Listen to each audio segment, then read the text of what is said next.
नज़म नंबर 15, ज़रा आसमां का समा देखिए। प्यारे बच्चों, इस नज़म की मश्क देखेंगे तो आइए इसका हम वीडियो शुरू करते हैं। तो प्यारे बच्चों, इसके चंद मराहिल है। उन मराहिल में सबसे पहला मरहला है इसका ज़रा आसमां का समा देखिए। इस नज़म के अल्फाज और मानी। प्यारे बच्चों, अल्फाज और मानी में सबसे पहला लफ्ज़ है समा। समा इस लफ्ज़ के मानी होते हैं मंज़र। समा यानी मंज़र। इसी तरह प्यारे बच्चों, दूसरा लफ्ज़ है आया। आया इस लफ्ज़ के मानी होते हैं ज़ाहिर। इसी तरह प्यारे बच्चों, इस मरहले का तीसरा लफ्ज़ है फलक। फलक इस लफ्ज़ के मानी होते हैं आसमान। फलक यानी आसमान। और अगला लफ्ज़ है आरास्ता।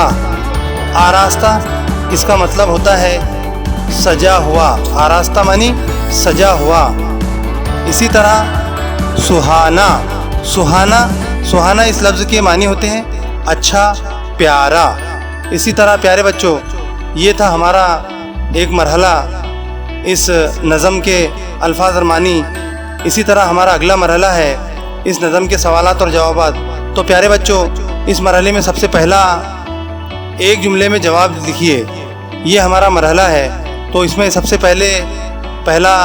इस मरहले में सबसे पहला सवाल है शायर कौन सा मंज़र देखने के लिए कह रहा है। शायर कौन सा मंज़र देखने के लिए कह रहा है, जिसका जवाब है शायर आसमां का मंज़र देखने के लिए कह रहा है। शायर आसमां का मंज़र देखने के लिए कह रहा है। इसी तरह प्यारे बच्चों, दूसरा सवाल है सितारे कैसे नज़र आ रहे हैं। सितारे कैसे नज़र आ रहे हैं, जिसका जवाब है सितारे मोती की तरह नज़र आ रहे हैं। सितारे मोती की तरह नज़र आ रहे हैं। इसी तरह प्यारे बच्चों, तीसरा सवाल है सितारों को चमकता देखकर शायर के दिल में क्या ख्याल आ रहा है। सितारों को चमकता देखकर शायर के दिल में क्या ख्याल आ रहा है, जिसका जवाब है सितारों को चमकता देखकर शायर के दिल में ये ख्याल आ रहा है कि जब वो बड़ा हो जाएगा तो वो उन्हीं तारों जैसा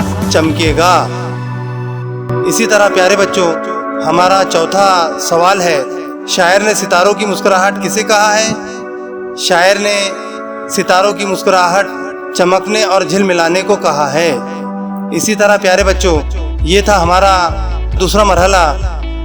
एक जुमले में जवाब लिखिए। इसी तरह प्यारे बच्चों, हमारा अगला मरहला है सरगर्मी, जिसमें हम देखेंगे कि इस नज़म में रात के अंधेरे में चमकते सितारों का मंजर बयान किया गया है। इसे अपने अल्फाज में लिखिए। इस नज़म में रात के अंधेरे में चमकते सितारों का मंजर बयान किया गया है। इसे अपने अल्फाज में लिखिए।